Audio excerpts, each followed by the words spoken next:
오늘 요한복음 21장 말씀을 우리가 교독을 했습니다마는 마가복음 16장은 마가복음에서 마지막 장입니다. 그런데 이 마가복음 16장에는 예수님의 부활하시는 사건이 아주 구체적으로 묘사되고 있는 것을 보게 됩니다. 예수님 십자가에 달려 죽으시고 그리고 장사가 지내진 다음에 사흘째 되던 날, 이날이 안식 후 첫날이었다. 이렇게 성경은 말씀하고 있죠. 안식 후 첫날 이른 새벽에 세 여인이 예수님의 무덤으로 향합니다. 막달라 마리아와 그리고 야고보의 어머니 마리아와 살로메, 이렇게 세 여인이 예수님의 무덤으로 향하면서 걱정하고 있어요.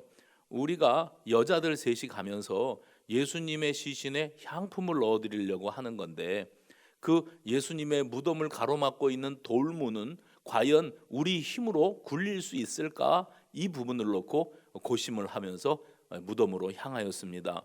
막상 무덤에 다가가 보니까 돌문이 열려져 있는 거예요. 깜짝 놀라서 그 안을 들여다보니까 그 오른쪽에, 무덤 안쪽 오른쪽에 한 흰옷 입은 청년이 앉아 있었다. 그러고요, 여인들이 크게 놀라니 청년 말하기를 놀라지 말라. 너희가 십자가에 못 박히신 나사렛 예수를 찾는구나. 그가 살아나셨고 여기 계시지 아니하니라. 보라, 그를 두었던 곳이니라. 이렇게 말합니다. 그리고 그가 이어서 했던 말이 가서 그의 제자들과 베드로에게 이르기를, 이 천사가 청년의 모습으로 흰옷을 입고 예수님의 부활 소식을 전하면서 말하는 겁니다. 여인들에게 가서 제자들과 누구에게요? 베드로에게, 그냥 제자들에게 전하여라 이래도 되는데 굳이 여기에서 베드로를 콕 집어 지명하고 있습니다. 가서 제자들과 베드로에게 말하기를 예수께서 너희보다 먼저 갈릴리로 가시나니 전에 너희에게 말씀하신 대로 너희가 거기서 배우리라 하라. 마가복음 16장 7절에 이렇게 기록이 되고 있습니다. 그런데 여기에 너희보다 먼저 갈릴리로 가시나니, 이 말씀이요, 오늘 요한복음 21장에 정확하게 성취가 되어집니다. 예수님은 일찍이 여러 번 내가 부활한 이후에 너희들보다 먼저 갈릴리로 가 있을게 이렇게 말씀하셨는데 그것이 무슨 의미인지 저들은 알지 못하였겠지요. 그런데 오늘 요한복음 21장에 들어와서 예수님이 갈릴리 호숫가, 바닷가라고 되어 있습니다만은 갈릴리 호숫가에서 불을 피워 놓으시고 그 위에 생선과 떡을 얹어 놓으시고 그리고 제자들과 식사할 것을 준비하고 계셨다. 그렇게 함으로 내가 먼저 너희들보다 갈릴리로 가 있겠다 하셨던 말씀이 이렇게 이루어지는 것을 볼 수가 있습니다. 그런데 이제 베드로를 지목하셨단 말이죠. 왜 베드로에게 내가 너보다 갈릴리에 먼저 가 있겠다 이 말씀을 왜 하셨을까? 여러분, 베드로에게는 지금 해결해야 될 문제가 한 가지 남아 있습니다. 그것은 바로 자기 자신이 예수님의 수제자라고 스스로 자부하면서 예수님 앞에 그리고 저기 동료 제자들 앞에서 큰 소리를 쳤던 게 있습니다. 다른 사람들은 다 주를 모른다고 부인할지언정 나는 결코 그렇지 않겠습니다. 내가 죽을지언정 절대로 그런 일은 없을 겁니다. 호언장담했었더랬습니다. 그랬던 베드로가 예수님을 모른다고 닭 울기 전에 3번이나 부인했던 그런 기록이 있지요. 그리고 닭이 우는 소리를 듣고 자기 자신이 지금 예수님 앞에 무슨 짓을 저질렀는지, 내가 지금 무슨 말을 한 건지, 무슨 짓을 저질렀는지를 스스로 깨닫게 되었을 때는 이미 상황은 종료되었어요. 그래서 예수님을 등진 제자, 예수님을 배신한 제자, 예수를 모른다고 부인했던 제자로 베드로는 낙인 찍히게 되고 마는 겁니다. 자기 나름대로는 제자들 가운데 자기가 탁월하게 앞서가고 리더십이 있다고 자부했던 그 베드로가 가장 먼저 예수님을 모른다고 부인했던 장본인이 되어버리고 말았으니 얼마나 이게 비겁하고 그리고 어리석은 행동이었겠습니까? 아마도 예수님이 십자가에 달리시기 전에 베드로를 알아본 한 여종이, 대제사장의 뜰에서 있었던 일이죠. 한 여종이 그 베드로를 알아봤을 때 아니다, 나는 아니다, 사람 잘못 봤다, 나는 그런 사람 모른다. 그 사람이 누군데요? 예수님 모른다 하고 부인했던 이 장면이 있습니다. 마가복음 14장 27절에 보시면 예수께서 제자들에게 이런 말씀을 또 하신 적이 있었어요. 너희가 다 나를 버리리라. 이는 기록된 바 내가 목자를 치리니 양들이 흩어지리라 하였음이니라. 그러나 내가 살아난 후에 너희보다 먼저 갈릴리로 가리라. 또 그 말씀하셨죠. 내가 너희보다 갈릴리에 먼저 가 있겠다. 이때 베드로가 하였던 말이 있습니다. 말씀 나누었듯이 다 버릴지라도 나는 그리하지 아니하겠나이다. 예수님 말씀하시기를 내가 진실로 너에게 말하노니 오늘 이 밤 닭이 2번 울기 전에 내가 3번 나를 부인하리라. 마가복음 14장 30절 말씀입니다. 그때에 베드로가 힘주어서 장담했습니다. 내가 주와 함께 죽을지언정 주를 부인하지 않겠나이다. 이게 마가복음 14장에 나오는 이야기입니다. 그런데 그 마가복음 14장이 다 끝나서 15장으로 넘어가기도 전에 같은 마가복음 14장 안에서 베드로가 큰 소리 쳤던 것이 허무하게 무너지고 있는 상황을 우리는 목격할 수가 있습니다. 마가복음 14장 66절 이하에 보면 대제사장의 집 아랫뜰에 불을 쬐며 거기 앉아 있는 사람들이 있었는데 예수님 이제 체포당하시고 십자가에 달려 죽게 생겼는 그 상황입니다. 대제사장의 아랫뜰에 불을 지피고 앉아 있는 사람들 속에 베드로가 섞여 있었습니다. 그때에 그 집의 여종이 베드로를 알아보고 하는 말이 저 사람은 나사렛 예수와 함께 다니던 사람이라. 베드로가 당황하겠지요. 그리고 부인하면서 말하기를 나는 내가 말하는 것이 무엇인지 알지도 못하고 깨닫지도 못하겠노라. 쉽게 말하면 무슨 소리 하고 있는 거냐고. 지금 나 당신이 뭔 소리 하고 있는지 내가 전혀 알지도 못하겠다고 그렇게 입을 싹 씻는 거지요.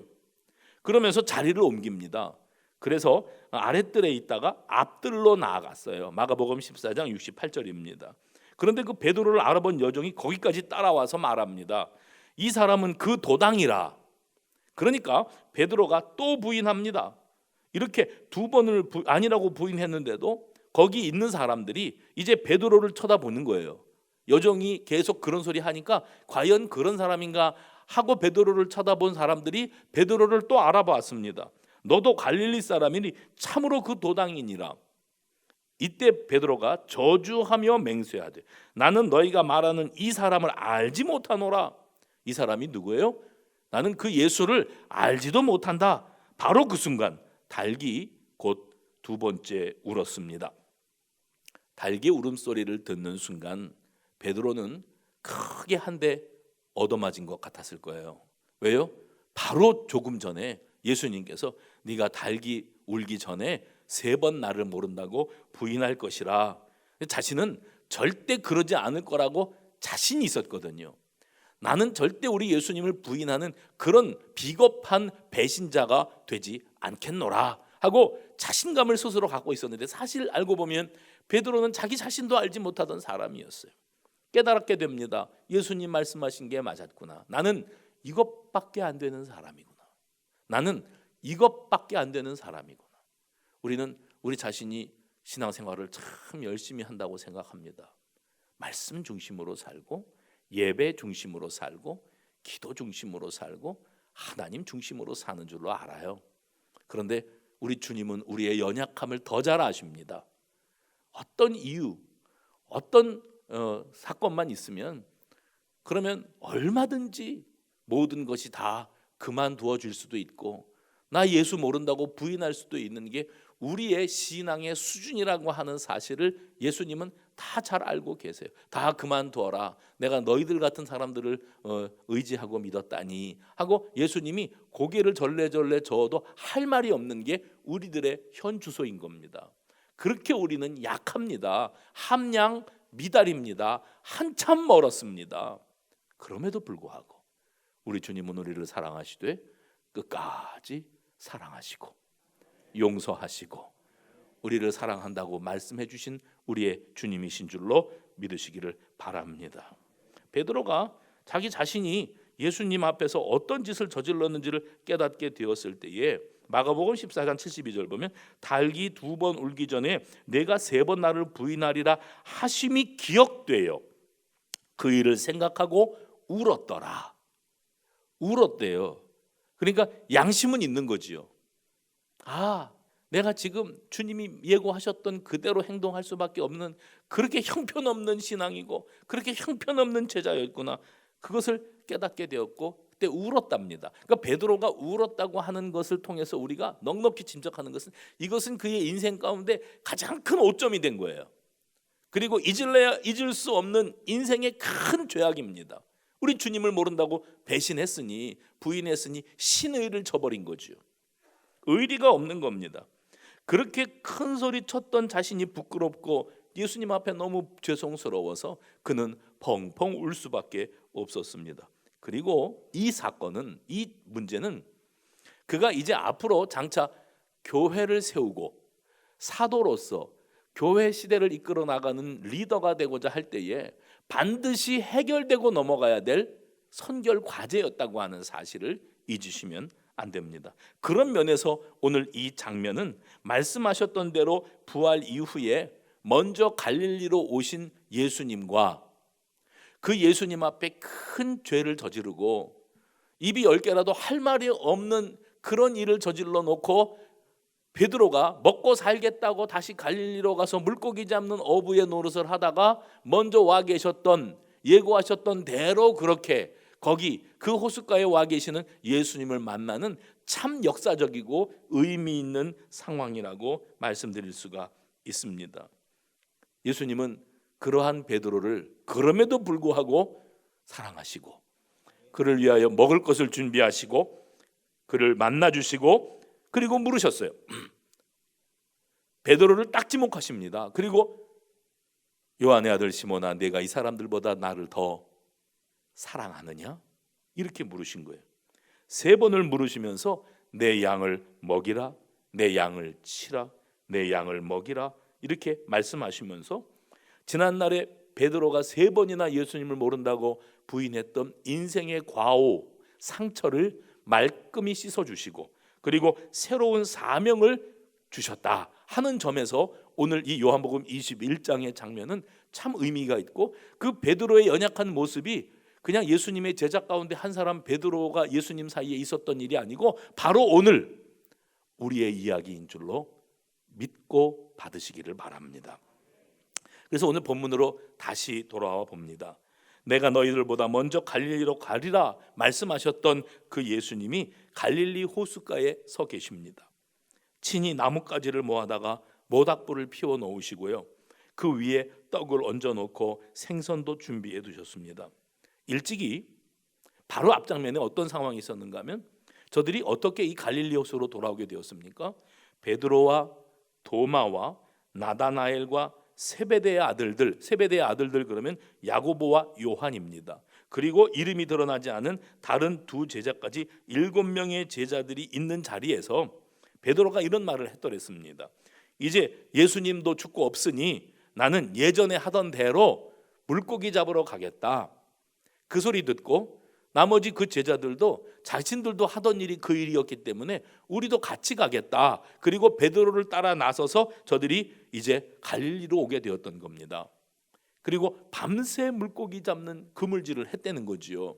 그런데 밤새 그물질을 했어도 아무것도 잡지 못했습니다. 이게 3절입니다. 오늘 본문이요. 날이 밝아져 올 때에 그 빈 배를 타고 힘없이 호숫가에 배를 대기 위해서 다가오고 있었고 예수님이 거기 호숫가에 서 계셨지만 그들 가운데 그 누구도 이분이 예수님이다 하는 사실을 알아보지 못했습니다. 이게 4절 말씀이고요. 그때에 예수님이 그들에게 물으시지요. 얘들아 너희에게 고기가 있느냐?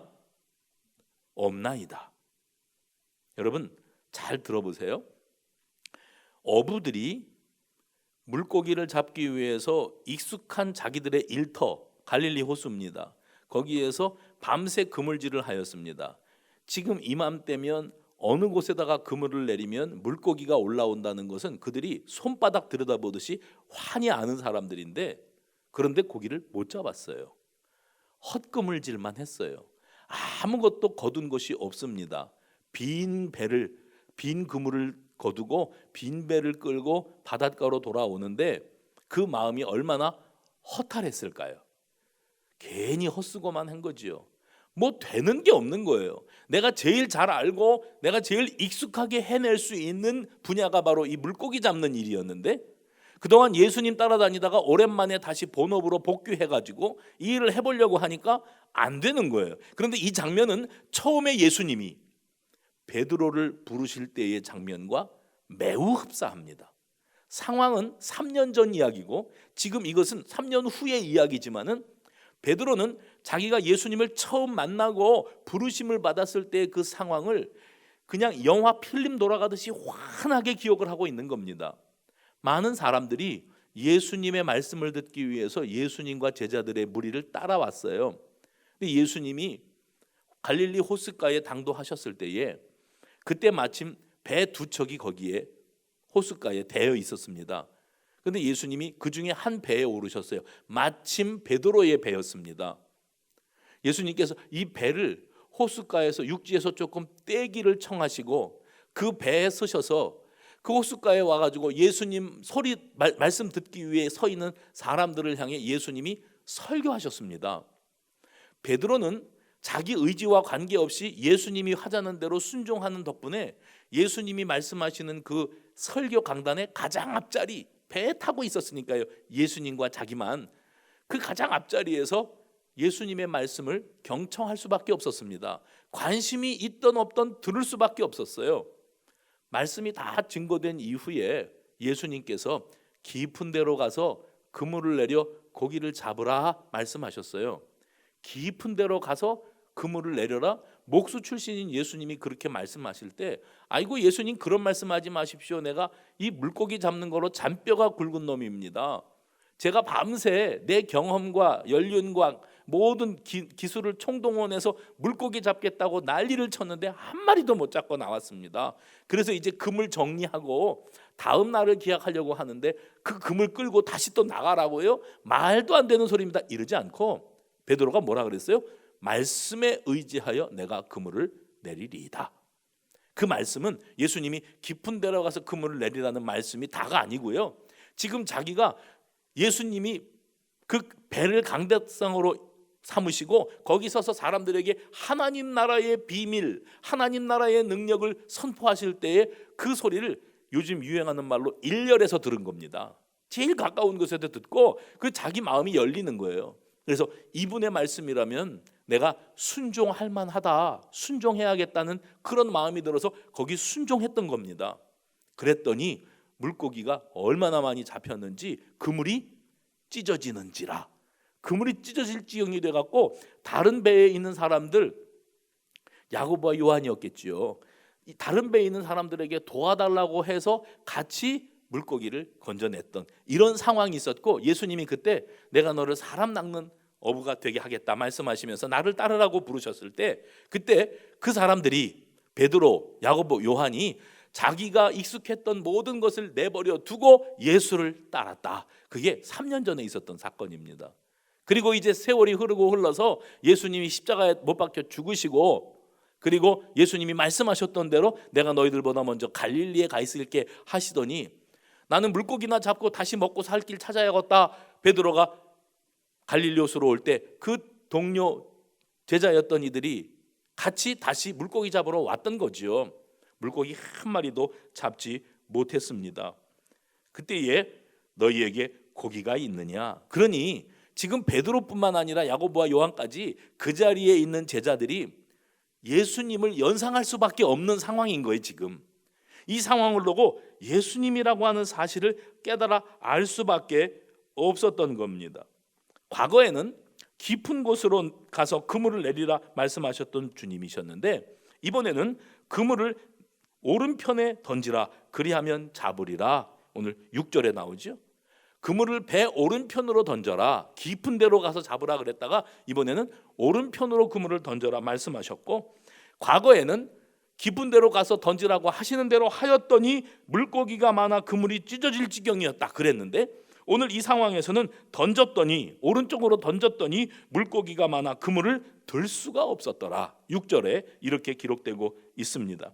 바로 이 장면에서 세베대의 두 아들 가운데 하나이며 요한복음 이 책을 기록한 저자인 요한이 지금 매우 흡사한 상황들이 반복되어지고 있으니까 이 상황 속에서 예수님을 예수님으로 처음 알아보게 됩니다. 그래서 주님이시라 7절이죠. 주님이시라. 주님을 알아보고 그렇게 외쳤을 때 그 말만 듣고 베드로가 주저함도 없이 행동에 옮깁니다. 겉옷을 두른 후에 바다로 뛰어들었다. 그러죠? 여러분, 베드로는 업으로 살아온 자신에게 그물을 어디로 어떻게 던지라고 말씀하셨던 분은 예수님밖에 없었어요. 오늘 그물을 오른편으로 던져라, 이래라 저래라 하시는 분을 만나면서 그분이 예수님이라고 하는 소리를 자기 동료가 했을 때 단번에 맞다, 이분이 예수님이구나, 부활하신 예수님 먼저 와 계시구나 하고 바다로 뛰어들었어요. 그는 예전에도 풍랑이는 바다에서 그 제자들을 살리기 위해서 물 위로 걸어오시는 예수님을 보고, 예수님, 나도 주님께로 물 위로 걷기를 원합니다, 오라.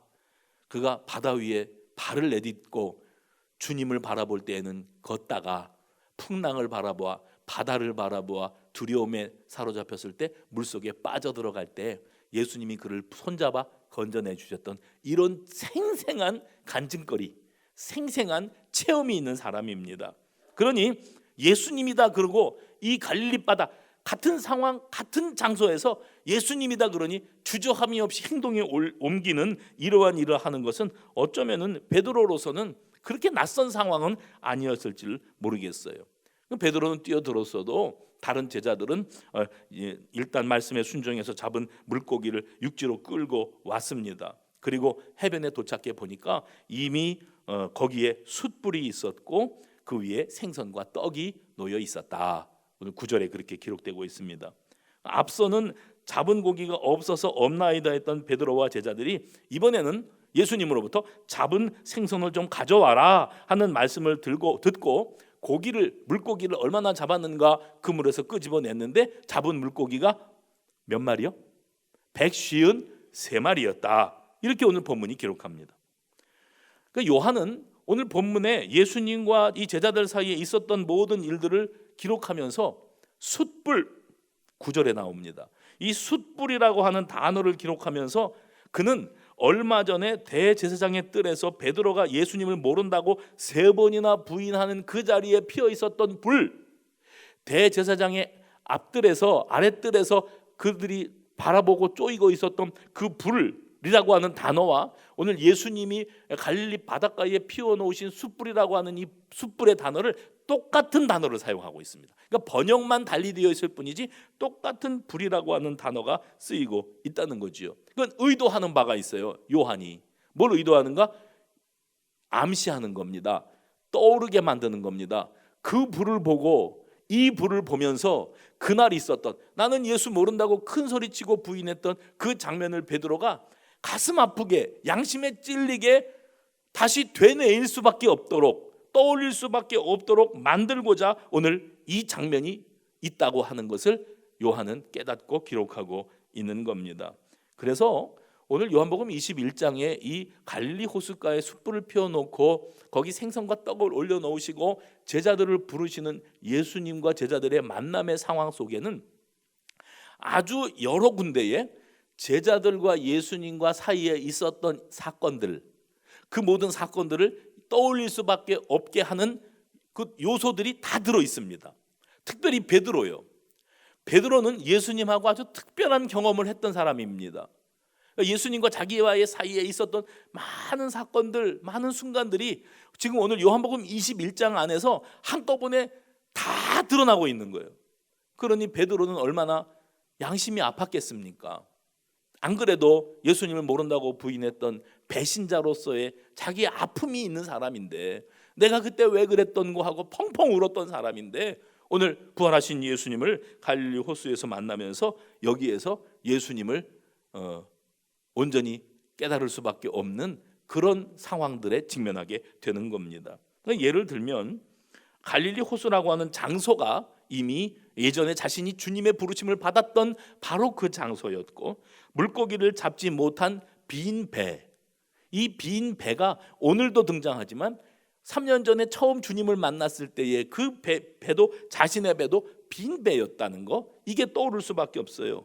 순종해서 그물질을 했습니다. 깊은 곳에 가서 그물을 던지고 오늘도 배 오른편으로 그물을 던지고 있어요. 그러니 이 그물이라고 하는 도구도 매개체가 되어서 예수님을 연상할 수밖에 없는 그리고 그물이 찢어지도록 많이 잡힌 물고기, 오늘 153마리나 헤아릴 수 있는 그 엄청나게 많은 물고기를 잡은 상황도 매우 흡사합니다. 그리고 예수님이다, 예수님을 알아보고 바다로 뛰어드는 장면이요, 풍랑이는 바다에서 예수님께로 뛰어들었던 그 상황이 오늘 본문에서 베드로를 통해 고스란히 재현되고 있습니다. 거기에다가 대제사장의 뜰에 있었던 숯불도 그렇고요, 또 마지막 한 가지가 있다면 만찬 자리에서 떡을 떼어 주실 때에, 그건 예수님이 십자가의 고난을 당하시고 죽임을 당하시기 전날 밤입니다. 최후의 만찬 마지막 식사 자리에서 예수님께서 이것은 내가 너희를 위하여 주는 내 몸이다, 내가 너희를 위하여 쏟는 나의 피다 하면서 떡과 잔을 제자들과 나누시면서 최초의 성만찬을 하시지 않았습니까? 그때에 해봅시다. 떡을 떼어주시며 말씀하시기를, 이 장면이 있었는데 오늘 여기에는요, 예수님께서 떡을 떼어주시는 장면이 제자들에게 떡과 생선을 나눠주시는 것으로, 그래서 우리는 이것을 놓치고 지나가기가 참 쉬웠던 거예요. 왜냐하면 여기에는 떡과 생선이 있었고 예수님의 마지막 만찬 자리에는 떡과 잔, 포도주가 있었거든요. 그런데 분명히 겹치지 않습니까? 떡을 떼어주시다. 바로 여기에 등장하는 떡도 또 예수님과 자신과의 관계에서 잊을래야 잊을 수 없는 충격적인 상황이었습니다. 모든 것이 다 제자들과 예수님을 연결시키고 특별히 베드로와 예수님을 연결시키고 있는 도구들이었어요. 베드로는 오늘 이 갈릴리 호숫가에서 자신과 예수님 사이에 있었던 일들이 막 주마등처럼 스쳐 지나간다 그러죠. 영화 필름이 돌아가는 것 같다고 그러죠. 사람이 극한 상황을 만나게 되면 아주 짧은 시간인데 그 많은 것들이 한꺼번에 휙 지나간다고 그래요. 근데 지금 이 상황 속에서 베드로는 예수님을 앞에 두고 예수님과 나 사이에 있었던 크고 작은 많은 일들, 거기에는 후회스럽고 아픈 사연도 있었겠고 정말 너무너무 놀랍고 감격스러운 장면도 있었겠고 평생에 잊을 수 없는 애틋한 추억도 있었겠고 예수님과 나 사이에 있었던 이 감격적인 순간들, 그 모든 순간들이 다 떠올랐을 겁니다. 특별히 그날 거기 갈릴리 호숫가에 있었던 오늘 이 장면에 아침 식사입니다. 아침 식사의 자리에 참 의미가 있는 상황들이 벌어지고 있는 겁니다. 여기 있는 사람들이 다 뭔가 깊은 상념에 빠질 수밖에 없는 그런 상황이었던 겁니다. 그래서 저들은 내가 예수다, 혹시 예수님이 부활하신 예수님이신가요? 하고 묻고 대답하는 대화가 없었어요. 아니, 필요가 없었어요. 이미 이 상황들 속에 저들은 자기들의 양심으로, 자기들의 기억력으로 이분이 예수님이시다, 참 그랬지, 내가 너희들보다 먼저 갈릴리로 가 있겠다고 말씀하시더니 오늘 이렇게 먼저 와 계시는 예수님을 우리가 여기서 만나 뵙게 되었네, 다 알았어요. 예수님 맞지? 자기들끼리 확인할 필요도 없었어요. 다 알고 있었으므로 감히 그 중에 누구도 예수님이냐 묻는 사람도 없었다 그랬습니다. 12절입니다. 그렇게 그들이 예수님 십자가 지시기 전날 밤에 있었던 만찬이 연상되는 조반을 함께 나누고 있었습니다. 그런데 13절 보면 예수께서 가셔서 떡을 가져다가 그들에게 주시고 생선도 그와 같이 하시니라 말씀드렸죠. 떡을 가져다가 그들에게 주시고, 마태복음 26장 26절, 마가복음 14장 22절, 떡을 가지사 축복하시고 떼어 제자들에게 주시며 이르시되, 그러니까 지금 여기에 있는 7명의 제자들 가운데에서 확실히 베드로는 연거푸 일어나고 있는 이 모든 상황들 속에 연상되어지는 장면들이 분명히 있었습니다. 그렇기 때문에 그는 아무 말도 할 수가 없었어요. 그저 주님이 주시는 떡과 생선을 묵묵히 받아들고 있었을 뿐입니다. 그때에 15절, 그들이 조반 먹은 후에 그랬어요. 저 좀 보십시오. 베드로가요, 예수님이 떡을 떼어주시고 제자들에게 생선도 나눠주시고 그랬는데 베드로가 떡을 받고 예수님 주시는 생선도 받고 그랬어요. 그 다음에 곧바로 저녁 조반을 먹은 후에 이렇게 이어지거든요. 그러면 제가 이런 상상을 해봤어요. 베드로가 예수님이 주신 떡을 먹었을까? 그 생선을 먹었을까? 그게 궁금하더라고요. 이렇게 표현을 했습니다. 2부 예배 시간에. 용서하고 들으세요. 그 떡이 목구멍으로 넘어갔을까? 베드로가 목이 메어서 양심이 아파서 그게 먹는다고 한들 소화가 됐을까? 가장 힘든 순간입니다. 베드로로서는 아마 한 입도 먹지 못했을 것 같아요. 그때에 예수님께서 단도직입적으로, 거기 7명의 제자가 있는데 베드로에게 단도직입적으로 물으십니다. 그를 책망하시고 아프게 하려고 그러시는 게 아니라 그를 용서하시고 치유하시고 지나간 과오를 덮으시고 사도로 세우셔서 그에게 사도권을 확실히 하시고 교회의 기초를 세우시기 위하여 우리 주님은 베드로를 부르고 계시는 줄로 믿으시기 바랍니다. 그래 예수님께서 베드로에게 물으셨어요. 요한의 아들 시몬아, 네가 이 사람들보다 나를 더 사랑하느냐? 그동안에 예수님이 평상시에 베드로를 부를 때는 시몬아, 베드로야 이렇게 불렀지 요한의 아들 시몬아 이렇게 부르지 않으셨어요. 이건 굉장히 낯선 호칭입니다. 요한의 아들 시몬아, 거리감도 있지 않습니까? 그런데 베드로는 얼마나 예수님이 요한의 아들 시몬아 평상시에 자기를 대하고 부르시던 것과 다르니 안 그래도 예수님 배신한 3번 모른다고 부인했던 자기 죄가 양심에 찔리고 있는데 그렇게 거리감 있게 부르시니 얼마나 더 불편했겠습니까? 가시방석, 그다음에 쥐구멍이라도 찾고 싶은 심정. 그때에 네가 이 사람들보다 나를 더 사랑하느냐는 질문에 마태복음 26장 33절에서 자기가 했던 말이 떠올랐을 거예요. 다 주를 버릴지라도 나는 결코 버리지 않겠나이다 했던, 자기가 큰 소리 쳤던 그게 떠올라서 입이 10개라도 할 말이 없고 얼굴은 벌겋게 달아오르고 쥐구멍이라도 있으면 찾아 숨고 싶은 그런 심정이었을 겁니다. 누가복음 22장 33절에는 베드로가 예수님 앞에 이런 소리까지 했다고 그럽니다. 주여, 내가 주와 함께 오게도 죽는데도 가기를 각오하였나이다. 이게 베드로가 그때까지 자기 생각이었어요. 자기 입장 같아서는 그럴 수 있을 것만 같았습니다. 그러나 예수님 지난날의 그 모든 상황들을 다 연상할 수밖에 없도록 이 모든 것들을 펼쳐 보여주시면서 그에게 물으신 겁니다. 네가 이 사람들보다 나를 더 사랑하느냐? 저는 예수님이 베드로에게 이 질문을 던지시는 말씀이 이렇게 들렸어요. 베드로야, 네가 했던 말들이 기억나긴 나느냐? 지금 이 순간 네가 나를 3번이나 모른다고 부인하고 나는 십자가에 달려서 죽임을 당했고 사흘 만에 이렇게 부활하였다. 내가 다시 한번 내게 묻고 싶은 말이 지금 있다. 베드로야, 너 여기 있는 다른 제자들보다 나를 더 사랑하는 게 정말 맞느냐? 정말 나를 사랑한다고 또 다시 큰 소리 칠 수 있겠느냐? 이 질문은 예수님이 3번 하신 거예요. 내가 나를 사랑하느냐? 네가 나를 사랑하느냐? 근데 베드로는 3번이나 주님 그렇습니다. 주님 그렇습니다. 모든 것을 아시오매 내가 주를 사랑하는 줄을 주께서 아시나이다. 그 물으시는 예수님은 그가 3번이나 예수를 모른다고 부인했던 과거를 지워주시기 위해서, 난 예수 모른다고 무슨 소리 하고 있는 거냐고, 나 그 사람 알지도 못한다고 3번이나 말했던 것을 자기 입으로 내가 주님을 사랑합니다, 주님을 사랑합니다, 주님 사랑하는 걸 주님이 아십니다 3번 고백하게 하심으로 그 지나간 아픔, 그 자신의 과오를 씻게 해주시기 위해서 주님께서 이렇게 말씀하신 거죠.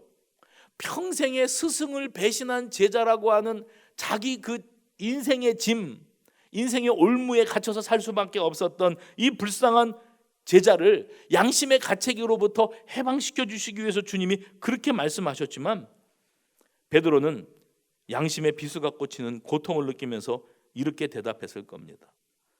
사실 알고 보면 네가 나를 사랑하느냐 하고 물으시는 주님의 물음은요, 몰라서 물으시는 게 아닙니다.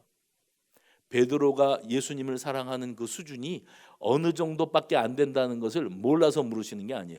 그래서 이 말씀을 묵상하면서 여러분 이면을 보셔야 돼요. 네가 나를 사랑하느냐? 그 말씀에는 뒤에 가로 열고 나는 너를 사랑하는데, 해봅시다. 나는 너를 사랑하는데, 나는 너를 이처럼 사랑하는데 너는 나를 모른다고 했단 말이냐? 나는 그 사람을 알지 못한다고 예수를, 너의 스승을, 나를 그렇게 부인했단 말이냐? 이 불쌍한 내 제자야. 나는 너를 사랑하는데, 그럼에도 불구하고 나는 너를 사랑한다. 네가 나를 모른다고 3번을 부인했고 나를 배신하고 떠나갔다 할지라도, 그래서 물고기 잡아서 먹고 살겠다고 이 갈릴리우스로 다시 올 줄로 알고 내가 여기서 너를 기다렸다. 그래도 나는 변함없다. 너를 사랑한다.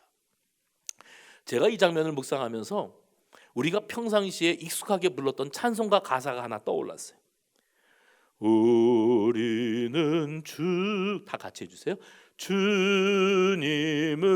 늘 배반하나 내 주 예수 여전히 날 부르사 그 참되신 사랑을 베푸시나 내 형제여 님을 곧 따르라. 그 가사가 어떻게 되어 있어요? 우리는 주님을 늘 배반해요. 삶으로 배반해요. 예배, 하나님 중심, 말씀 중심, 기도 생활, 헌신 생활, 이 모든 것들이 내 삶의 여건에 따라서 헌신짝처럼 내던져질 수 있는 게 우리들의 수준이에요. 네가 나를 사랑하느냐? 수성교회 아무개야, 네가 정말 나를 사랑한 건 맞느냐? 그럼에도 불구하고 우리 주님은 나는 그래도 네가 나를 떠나고 예배가 중지되고 기도가 중지되고 헌신이 그만두어져도 그래도 나는 너를 버릴 수가 없단다. 내가 너를 사랑하는데 너는 나를 사랑하느냐? 그 찬송가 가사에 3절이 이렇게 되어 있더라고요. 3절을 보시면 무거운 짐지고 애타는 인생 주 예수께 돌아와 곧 쉬어라. 주 예수 너희를 돌보실 때에 참 복락과 안위가 넘치겠네. 참으로 우리가 얼마나 무책임하고 비겁하고 그리고 손쉽게 주님을 저버릴 수 있는 그 정도의 수준밖에 안 되는 인생이었습니까? 그런데 우리가 아직 죄인 되었을 때에, 로마서 5장 8절이죠. 우리가 아직 죄인 되었을 때에 예수님께서는 우리를 위하여 십자가에 죽으심으로 하나님께서 우리에 대한 하나님의 사랑을 확증하셨느니라. 어느 때요? 우리가 죄인이었을 때. 우리가 회개하고 예배 열심히 드리고 봉사하고 기도 열심히 하고 성도의 교제를 나누어서 아이고 이제 철들었구나, 그래 너희들이 나를 이렇게 사랑하니 나도 너희들을 사랑해 줄 수밖에, 이게 아니었어요. 주님은 우리를 위하여 생명을 내어주시고 십자가에 달려 보혈의 피를 쏟으시고 죽으셨건만 우리는 여전히 죄인. 우리가 죄인 되었고 철이 없고 자기가 지금 무슨 짓을 하고 살아가고 있는지도 제대로 깨닫지 못하고 있을 때에도, 그럼에도 불구하고 우리 주님은 우리를 위하여 기꺼이 십자가에 달리신 줄로 믿으시면 아멘 하시기 바랍니다.